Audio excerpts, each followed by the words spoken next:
Hello, my name is Jamila Rahim, and I am the founder and program director at C.A.R.E. Hi, my name is Candace Hall, and I am also a program specialist with C.A.R.E. So C.A.R.E. stands for Children's Advanced Recreation and Education. C.A.R.E. is a 501c3 nonprofit organization for children with disabilities ages 3 through 13. C.A.R.E. believes in learning through play by engaging in both group and individual skill building activities. Our groups are broken down into 7 functional skill groups. Those groups consist of cognitive, communication, social play, life skills, growth, and fine motor skills. C.A.R.E.'s mission is to provide support services to individuals with special needs that will increase confidence and strengthen skills needed for life success. Right on. So today we are going to discuss our cognitive skill building groups, what cognitive skills, what activities we do to address these skills, and the different stages of cognitive development. So Jamila, can you tell us a bit more about what exactly cognitive skills are? So cognitive skills focus on the core skills your brain uses to think, read, learn, remember, reason, and pay attention. Working together, they take incoming information and move it into your memory bank of knowledge that you use every day at school, at work, and in life. So each of your cognitive skills plays an important part in processing new information. That means even if one of these skills are weak, no matter what kind of information is coming your way, grasping, retaining, or using this information is often impacted. In fact, most learning struggles are caused by one or more weak cognitive skills areas. So right now I'm going to talk a little bit more about the different cognitive skill areas that you use. So first we have sustained attention. This enables you to stay focused and on task for a sustained period of time. Common problems when this skill is weak is lots of unfinished projects and jumping from task to task. So with the children that we work with, children who have ADD and ADHD often have problems with sustained attention. A lot of times you will see that child doing things like staring out of the window, paying attention to a bird that's flying by, or they don't finish one task before they try to start another task, things of that nature. The next cognitive skill area that we're going to address is selective attention. So selective attention gives you the ability to stay focused and on task despite distractions. So common problems when this skill is weak is being easily distracted. So something as simple as a child's neighbor tapping their pen on the desk when that child is supposed to be working will get them distracted. Or again, something like the bird flying by from tree to tree will have them distracted. A car driving by when they're sitting by the window will get them distracted. So they have selective attention. They will pay attention to certain things, and these things are usually less important than the task that they're supposed to be tending to. Next, we have divided attention. And divided attention helps you to remember information while doing 2 things at once. So common problems when this skill is weak is difficulty multitasking and making frequent mistakes. So oftentimes children who have divided attention will have problems being able to do something like color and boundaries while talking to a neighbor. Mm-hmm. Even though coloring may come naturally to them, they can't divide their attention between 2 things. So we often in school remember that phrase from our teachers, I need your undivided attention. Another thing that you might notice is something like writing while listening to a teacher speak. They can either do one or the other. Their attention can't be divided between two things. So they can either be listening or they can be writing, but they can't be doing both at the same time. I know a lot of adults are guilty of not being able to do that too. Yes, Yeah. I'm kind of Study a one-track mind person where I Yeah. just need to do one thing, finish that task, and then start another task. Yeah. The next cognitive skill area that I'm going to talk about is long-term memory. So this allows you to recall information from the past. Common problems when this skill is weak is things like forgetting names, doing poorly on tests, forgetting things that you used to know.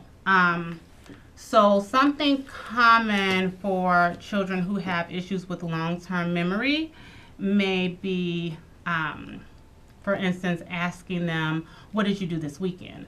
So you may have a child that's 4 or 5 years old, and they can't, of course, their long-term memory won't go back to when they were 2 or 1. No. So in situations when they're that young, their long-term memory is considered, last week Yeah. or month Yeah. or even the past weekend. So a lot of times you'll ask them, well, what did you do this weekend? And either you won't get any response or you'll get a response about what they did this morning. Right. So that is issue with long-term memory. The next area is working memory. Working memory enables you to hang on to information while in process of using it. So common problems when this skill is weak is having to read directions again and again in the middle of a project, difficulty following multi-step directions, and forgetting what was just said in a conversation. I think I do that sometimes too. So I might have a little bit of working memory issues.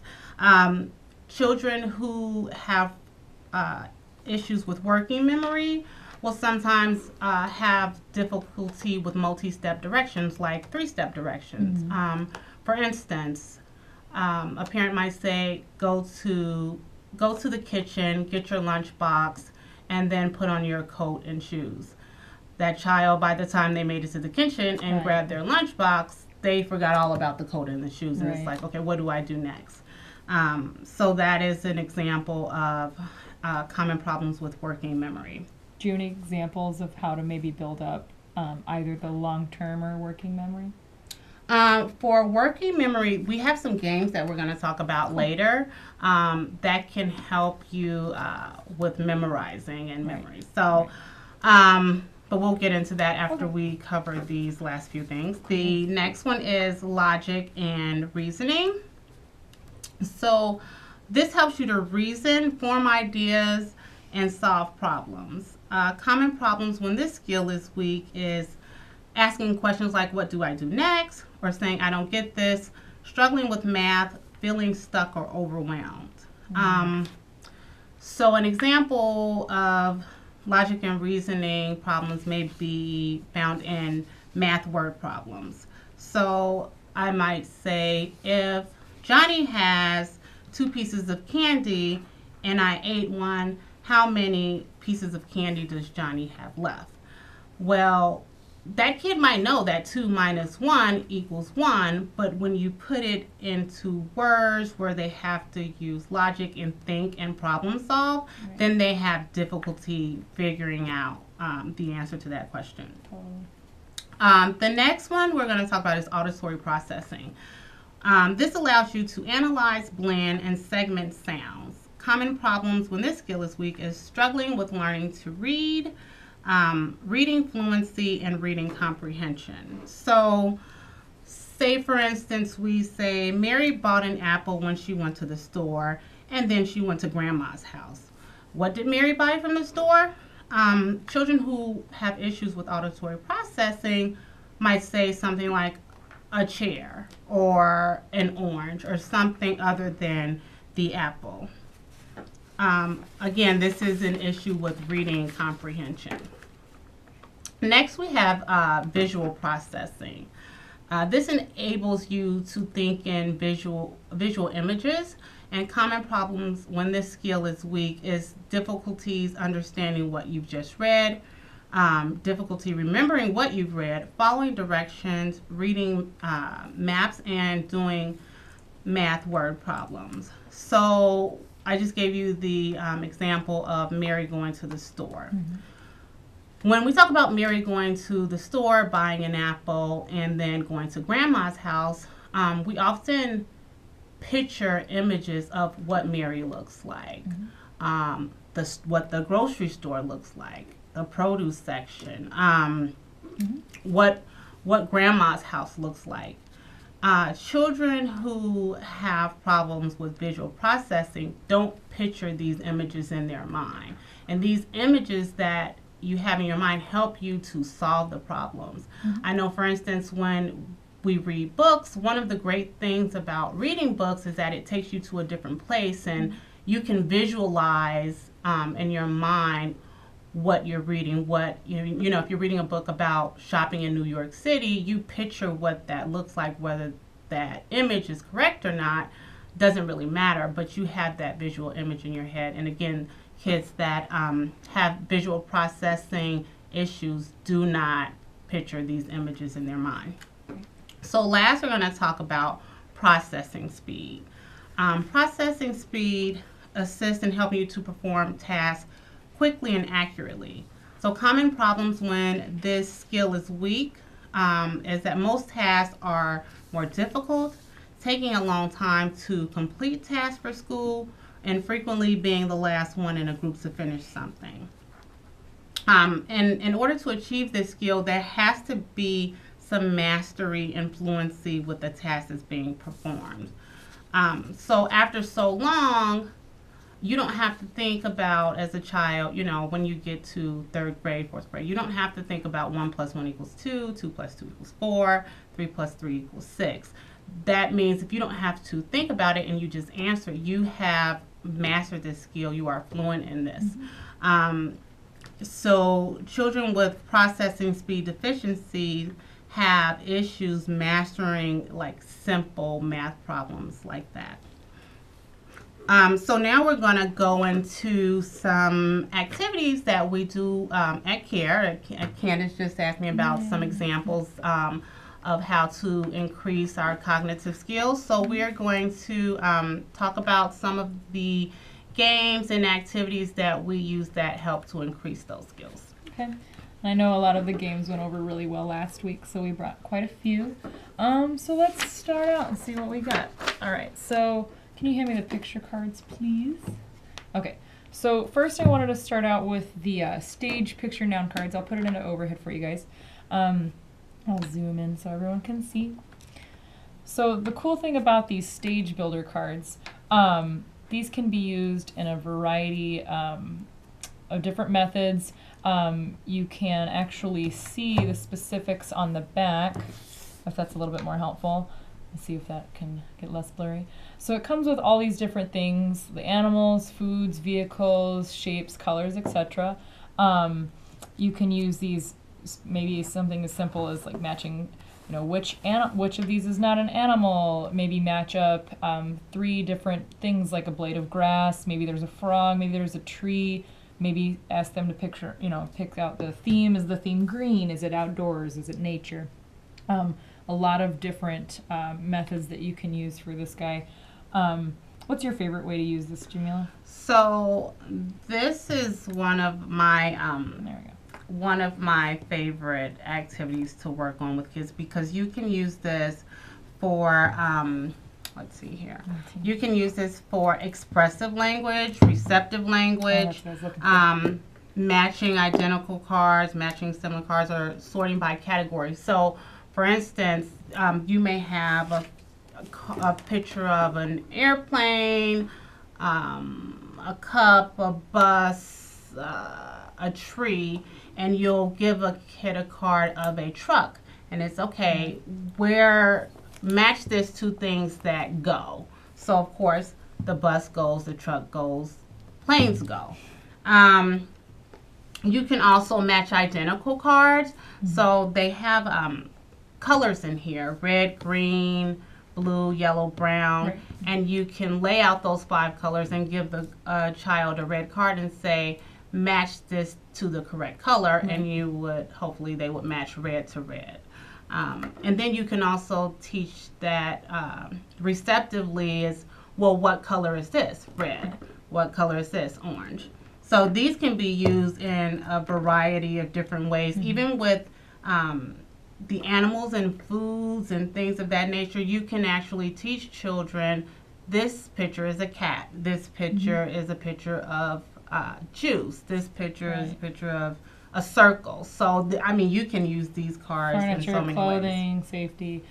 Exactly. And I do notice out of all the things that we normally carry, a lot of professionals, a lot of teachers, or specialty teachers in the schools will come and hunt these down. And I a love lot these. of speech and language pathologists use that as well. So Okay. very useful. Yeah. So let's keep to some of the language stuff.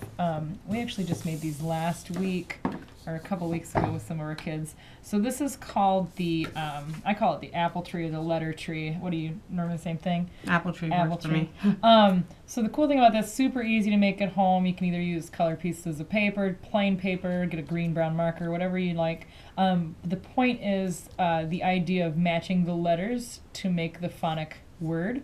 So here we've put A-T, and we've made letters separately, like P, B, M.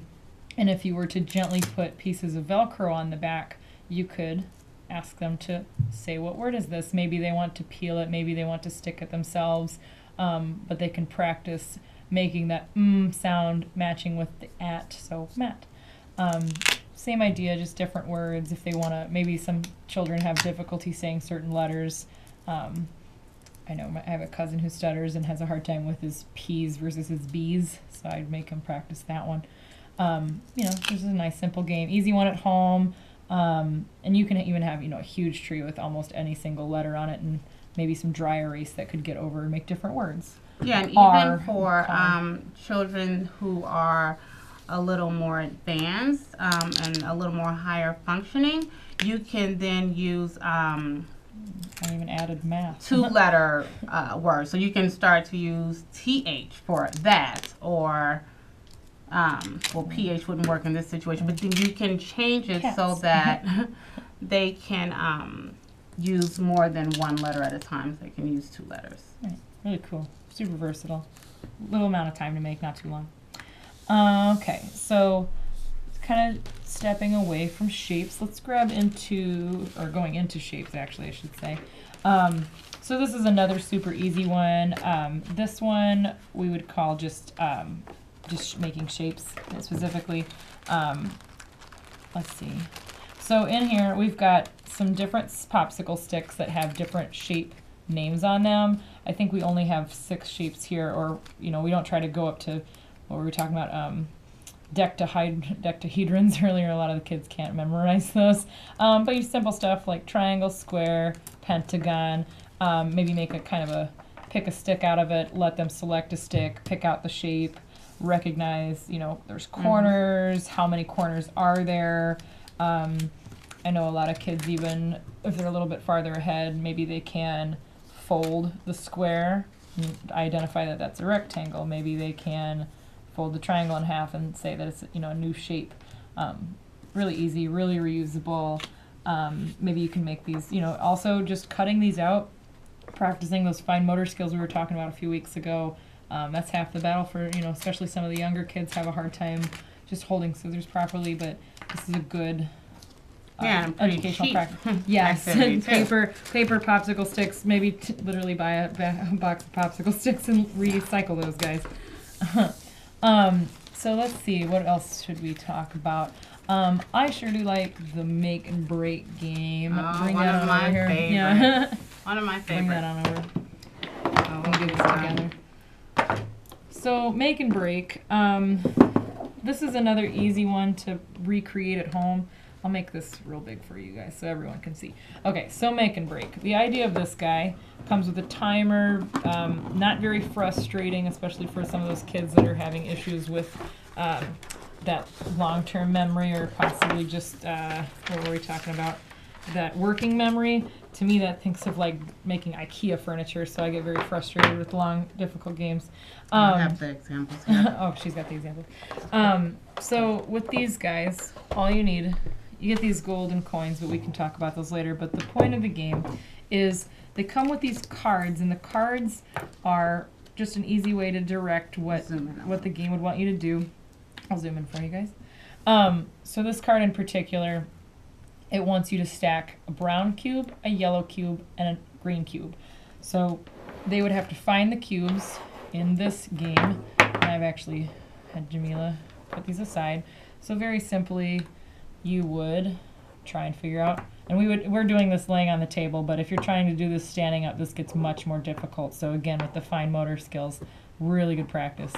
But in this case, you know, you gotta also be very careful. Also, maybe it's a good practice of being delicate with their hands, but just matching the card.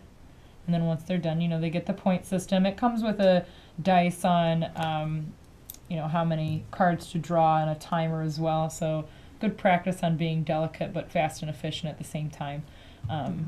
One of the things I like about this game too is that not only does it teach you spatial recognition, but it also teaches you the difference between 3D and 2D. So sometimes you're laying the block flat, and sometimes you have to put it straight up.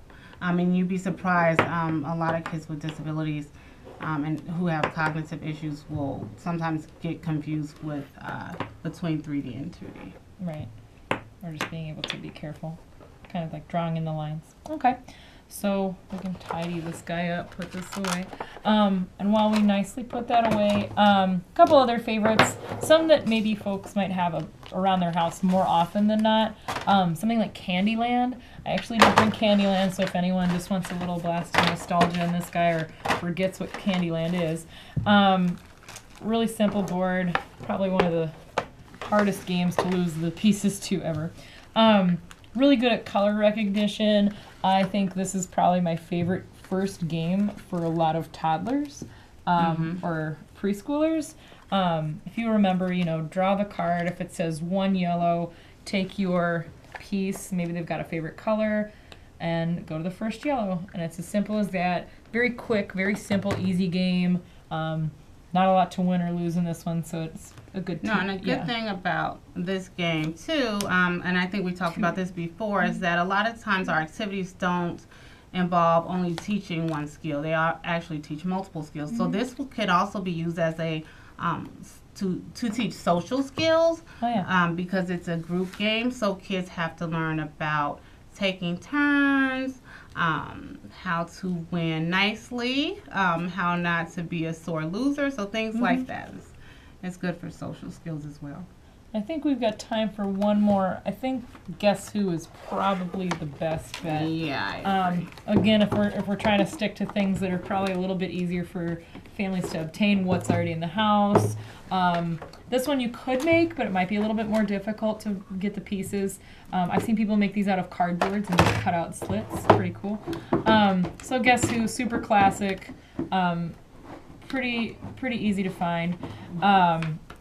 My favorite part about this is the facial recognition, how she was talking about a lot of kids have issues with 3 versus 2D dimensions.